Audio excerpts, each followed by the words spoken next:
Hi guys, my name is Yana and I am here to present my SOAP note on the patient that we saw this yesterday.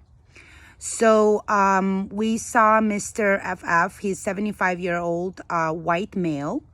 He was born on February 2nd.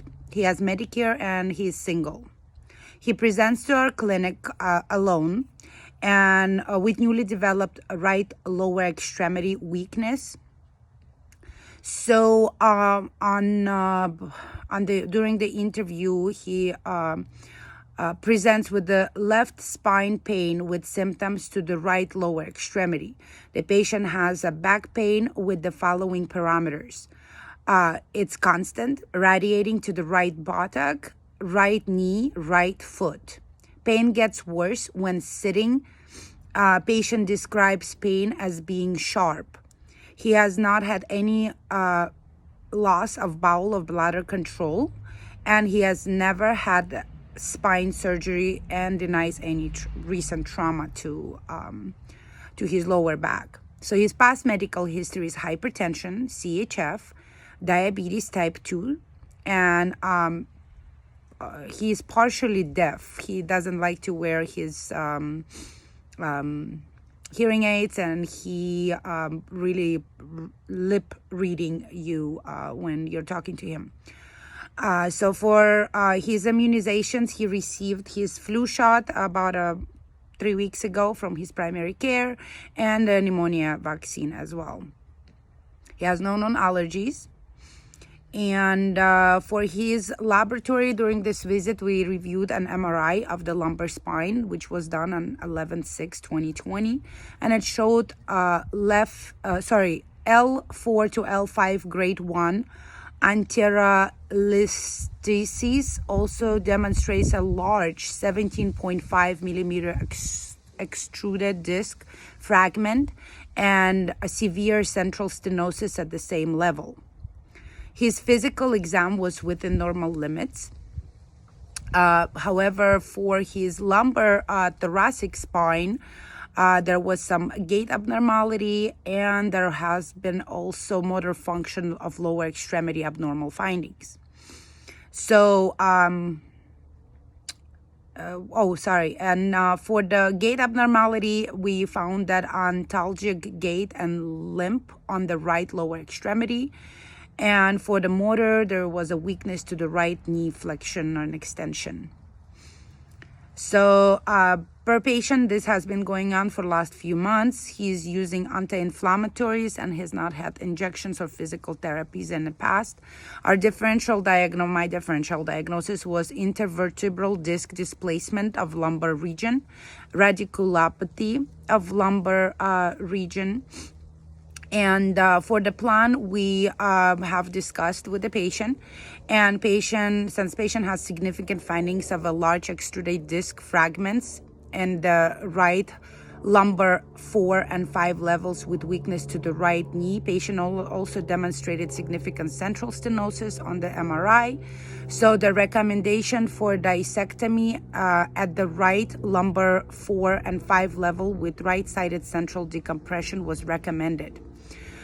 Patient does not have the past medical, he does have a past medical history of CHF, so cardiology clearance for surgery is going to be needed. At this time, patient requires surgical intervention due to the fact that he has significant disc herniation with weakness to the lower extremity, and the injection are contraindicated in this case because of the severity of injury. So now for radiculopathy of the lumbar region, we started patient on Tylenol 3, PO every 6 hours as needed for pain. We educated patient about side effects of medication, about importance of taking his medication with food, importance of taking medication regularly and around the same time, and about not stopping to take the medication abruptly. So this was important because patient was in severe pain, and even though we prescribed the Tylenol 3 on as needed basis, he most probably going to be taking it on regular basis for first couple days until the surgery comes. For hypertension, for now, he's going to continue his lisinopril and hydrochlorothiazide. And blood pressure, he's been monitoring it at home, so we re-educated about the diet and about side effects and importance of taking these medications. Timely matter. We will be prepping patient for surgery with discontinued aspirin and ibuprofen. We did order CBC, CMP, PTINR, type and cross, chest x-ray, EKG, liver panel, and renal panel with UA. So this is the labs that we needed for the surgery. And due to his age, we need to make sure that he's able to handle it. We refer the patient to cardiologist for clearance, educated patient about disease process and prognosis, discuss procedure and obtain consents. We provided emotional support and answered all the questions that patient might have. So we also educated him about the fall precautions with the medications. So we scheduled a telehealth visit in 1 week to do to provide patient with the pre-op instructions and to review his lab results. The surgery is scheduled in 1 week. So next week on Wednesday, he's going to have a surgery in the morning.